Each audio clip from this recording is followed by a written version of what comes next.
ഇന്ന്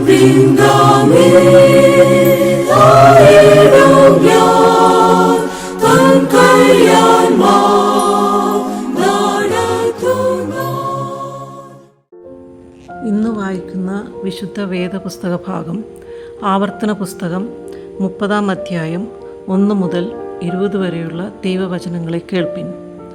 ആവർത്തന പുസ്തകം 30-ാം അധ്യായം 1 മുതൽ 20 വരെ.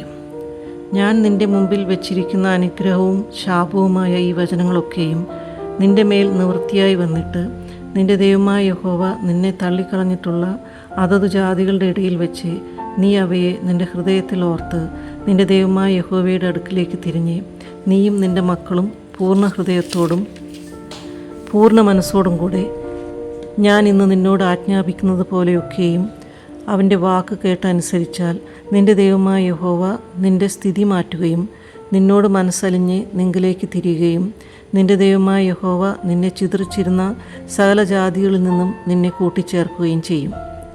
നിനക്കുള്ളവർ ആകാശത്തിൻ്റെ അറുതി വരെ ചിതറിപ്പോയിരുന്നാലും നിന്റെ ദൈവമായ യഹോവ അവിടെ നിന്ന് നിന്നെ കൂട്ടിച്ചേർക്കും. അവിടെ നിന്ന് അവൻ നിന്നെ കൊണ്ടുവരും. നിന്റെ പിതാക്കന്മാർക്ക് കൈവശമായിരുന്ന ദേശത്തേക്ക് നിന്റെ ദൈവമായ യഹോവ നിന്നെ കൊണ്ടുവരും. നീ അത് കൈവശമാക്കും. അവൻ നിനക്ക് ഗുണം ചെയ്ത് നിന്റെ പിതാക്കന്മാരെക്കാൾ നിന്നെ വർദ്ധിപ്പിക്കും. നീ ജീവിച്ചിരിക്കേണ്ടതിനെ നിന്റെ ദൈവമായ യഹോവയെ പൂർണ്ണ ഹൃദയത്തോടും പൂർണ്ണ മനസ്സോടും കൂടെ സ്നേഹിപ്പാൻ തക്കവണ്ണം നിന്റെ ദൈവമായ യഹോവ നിന്റെ ഹൃദയവും നിന്റെ സന്തതിയുടെ ഹൃദയവും പരിച്ഛേദന ചെയ്യും. ഈ ശാപങ്ങളൊക്കെയും നിന്റെ ദൈവമായ യഹോവ നിന്റെ ശത്രുക്കളുടെ മേലും നിന്നെ പകച്ച് ഉപദ്രവിക്കുന്നവരുടെ മേലും വരുത്തും. നീ മനസ്സു തിരിഞ്ഞ് യഹോവയുടെ വാക്ക് കേട്ട് ഞാൻ ഇന്ന് നിന്നോട് ആജ്ഞാപിക്കുന്ന അവൻ്റെ സകല കൽപ്പനകളും അനുസരിച്ച് നടക്കുകയും നിന്റെ ദൈവമായ യഹോവ നിന്റെ കൈകളുടെ സകല പ്രവൃത്തിയിലും നിന്റെ ഗർഭഫലത്തിലും മൃഗഫലത്തിലും കൃഷിഫലത്തിലും നിനക്ക് നന്മയ്ക്കായി അഭിവൃദ്ധി നൽകുകയും ചെയ്യും. നിന്റെ ദൈവമായ യഹോവയുടെ വാക്ക് കേട്ട് ഈ ന്യായപ്രമാണ പുസ്തകത്തിൽ എഴുതിയിരിക്കുന്ന അവൻ്റെ കൽപ്പനകളും ചട്ടങ്ങളും പ്രമാണിക്കുകയും നിന്റെ ദൈവമായ യഹോവയുടെ അടുക്കിലേക്ക് പൂർണ്ണ ഹൃദയത്തോടും പൂർണ്ണ മനസ്സോടും കൂടെ തിരിയുകയും ചെയ്താൽ യഹോവ നിന്റെ പിതാക്കന്മാരിൽ പ്രസാദിച്ചിരുന്നതുപോലെ നിന്നിലും നന്മയ്ക്കായിട്ട് വീണ്ടും പ്രസാദിക്കും. ഞാൻ ഇന്ന് നിന്നോട് ആജ്ഞാപിക്കുന്ന ഈ കൽപ്പന നിനക്ക് പ്രയാസമുള്ളതല്ല, ദൂരമായുള്ളതുമല്ല. ഞങ്ങൾ കേട്ട് അനുസരിക്കേണ്ടതിനെ ആർ സ്വർഗത്തിൽ കയറി കൊണ്ടുവന്ന് തരുമെന്ന് പറയത്തക്കവണ്ണം അത് സ്വർഗത്തിലല്ല.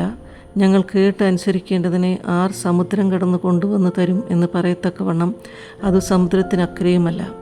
നീ അനുസരിപ്പാൻ തക്കവണ്ണം വചനം നിനക്ക് ഏറ്റവും സമീപത്ത് നിന്റെ വായിലും നിന്റെ ഹൃദയത്തിലും തന്നെ ഇരിക്കുന്നു. ഇതാ ഞാൻ ഇന്ന് ജീവനും ഗുണവും മരണവും ദോഷവും നിന്റെ മുമ്പിൽ വച്ചിരിക്കുന്നു. എങ്ങനെയെന്നാൽ നീ ജീവിച്ചിരുന്ന് പെരുകുകയും നീ കൈവശമാക്കുവാൻ ചെല്ലുന്ന ദേശത്ത് നിന്റെ ദൈവമായ യഹോവ നിന്നെ അനുഗ്രഹിക്കുകയും ചെയ്യേണ്ടതിനെ നിന്റെ ദൈവമായ യഹോവയെ സ്നേഹിപ്പാനും അവൻ്റെ വഴികളിൽ നടപ്പാനും അവൻ്റെ കൽപ്പനകളും ചട്ടങ്ങളും വിധികളും പ്രമാണിപ്പാനും ഞാൻ ഇന്ന് നിന്നോട് ആജ്ഞാപിക്കുന്നു. എന്നാൽ നീ അനുസരിക്കാതെ നിന്റെ ഹൃദയം അറിയുകയും നീ വശീകരിക്കപ്പെട്ട് അന്യദൈവങ്ങളെ നമസ്കരിച്ച് സേവിക്കുകയും ചെയ്താൽ നീ യോർദാൻ കടന്ന് കൈവശമാക്കുവാൻ ചെല്ലുന്ന ദേശത്ത് ദീർഘായുസ്സോടെ ഇരിക്കാതെ നിശ്ചലമായിട്ട് നശിച്ചു പോകും എന്ന് ഞാൻ ഇന്ന് നിങ്ങളെ അറിയിക്കുന്നു. ജീവനും മരണവും അനുഗ്രഹവും ശാപവും നിങ്ങളുടെ മുമ്പിൽ വെച്ചിരിക്കുന്നു എന്നതിനെ ഞാൻ ആകാശത്തെയും ഭൂമിയെയും ഇന്ന് സാക്ഷി വയ്ക്കുന്നു. അതുകൊണ്ട് നീയും നിന്റെ സന്തതിയും ജീവിച്ചിരിക്കേണ്ടതിനും യഹോവ നിന്റെ പിതാക്കന്മാരായ അബ്രഹാമിനും ഇസാക്കിനും യാക്കോബിനും കൊടുക്കുമെന്ന് സത്യം ചെയ്ത ദേശത്ത് നീ പാർക്കാൻ തക്കവണ്ണം നിന്റെ ദൈവമായ യഹോവയെ സ്നേഹിക്കുകയും അവൻ്റെ വാക്ക് കേട്ട് അനുസരിക്കുകയും അവനോട് ചേർന്നിരിക്കുകയും ചെയ്യേണ്ടതിനും ജീവനെ തിരഞ്ഞെടുത്തു കൊള്ളുക. അതല്ലോ നിനക്ക് ജീവനും ദീർഘായുസ്സും ആകുന്നു. ഇവിടെ ഇന്നത്തെ വേദഭാഗം വായിച്ചു തീരുന്നു.